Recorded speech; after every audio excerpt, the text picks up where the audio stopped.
اور ہم اس فیصلے کے خلاف سپریم کورٹ بھی جائیں گے اور اس کو ہم نہیں مانتے. تو یہ احتجاج ریکارڈ کرانے کے بعد مایوسی کے عالم میں آرام سے بغیر شور شرابہ کرنے کے، بغیر کسی بنگلہ ڈالنے کے اپنے اپنے گھروں کو لوٹ گئے. یہ رانا ثناء اللہ کی کامیابی ہے کہ ایک پتھر بھی نہیں چلا، ایک شیشہ بھی نہیں ٹوٹا، نہ کسی نے الیکشن کمیشن کے دروازے کو پھلانگنے کی کوشش کی. رانا ثناء اللہ کو واقعی مبارکباد دینی چاہیے. جناب اس کے بعد آتے ہیں پی ٹی آئی والوں نے الیکشن کمشنر جو ہے اس کے خلاف جوڈیشنل کونسل میں پٹیشن داخل کرنے کے لیے سپریم کورٹ میں جمع کرا، جسے اور چند منٹوں کے بعد، تقریباً 5-10 منٹ کے بعد دوبارہ وہ واپس لے لی گئی.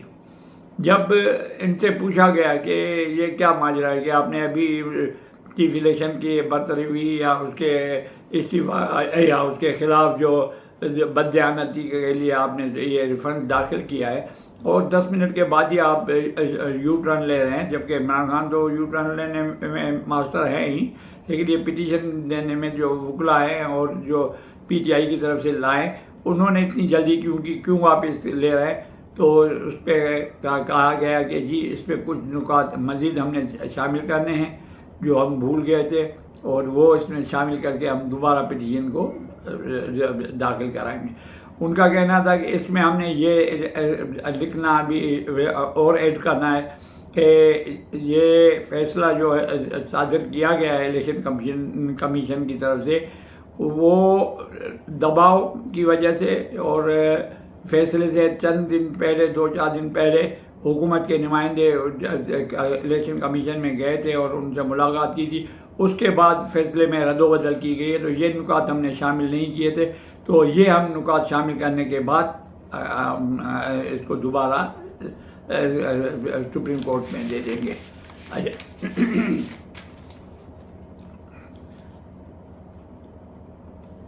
اچھا، اب ایک اور چیز پہ آ جاتے ہیں کہ بلوچستان ریلیف پہ جو ہیلی کاپٹر میں جو تباہ ہوا، جس میں پاک فوج کے ایک لیفٹیننٹ جنرل سرفراز اور جناب میجر جنرل امجد اور 6 اعلیٰ افسران شہید ہوئے.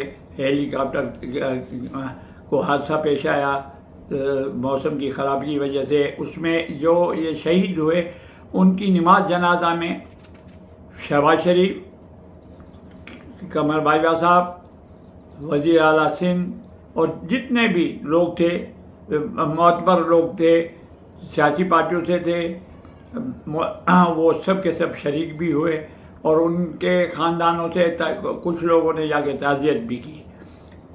لیکن کیا وجہ ہے کہ پی ٹی آئی کا کوئی بندہ، پی ٹی آئی کا کوئی ممبر یا عمران خان، خیر عمران خان کو چھوڑ دیں، عمران خان تو ڈاکٹر قدیر خان کے جنازے میں بھی نہیں گئے تھے خوف سے، تو اس کو تو جوڑے، لیکن کوئی بھی پاک فوج کے شہیدوں کو، جنہوں نے ملک کے لیے جانیں قربان کی ہیں، جنہوں نے جام شہادت نوش کی ہے، جن کی عظمت کو ساری قوم سلام کرتی ہے، جو اس ہیلی کاپٹر میں شہید ہوئے، ان کے جنازے نماز میں عمران خان یا اس کے یہ جو ہے نورتن یہ شامل کیوں نہیں ہوئے، اور ان کے لاوارثین کے لاحقین کے گھروں پہ کیوں نہیں گئے، ان سے کیوں نہیں تعزیت کی.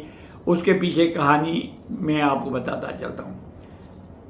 لواحقین جو ہے شہیدوں کے 6 شہیدوں کے لواحقین نے سختی سے حکومت کو اور اپنے آرم فورسز کو کہہ دیا تھا کہ ہمارے یہاں سب آئیں، جو بھی آتا ہے آئیں، تعزیت کرنے آئیں، بالکل ہمارے دکھ تسلی دینے آئیں، تقسیم کرنے آئیں ہمارے دکھ، اور شہیدوں کو عقیدت کے لیے جو بھی آنا چاہتے ہیں موسٹ ویلکم. لیکن پی ٹی آئی یا عمران خان کو ہم نہیں آنے دیں گے. کیوں؟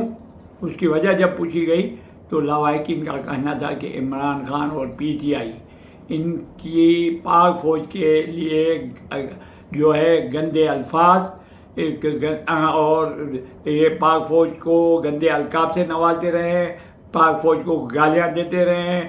ہم ایسے غلیظ لوگوں کو اپنے شہیدوں کے تعزیت کے لیے نہیں آنے دیں گے۔ تو یہ ایک اور کالک پی ٹی آئی کے منہ پہ مل دی گئی ہے کہ ان کو شہیدوں کے وارثوں نے، لواحقین نے ان کو قبول نہیں کیا کہ وہ آئیں یا تعزیت کریں یا ایک اپنا کردار ادا کریں۔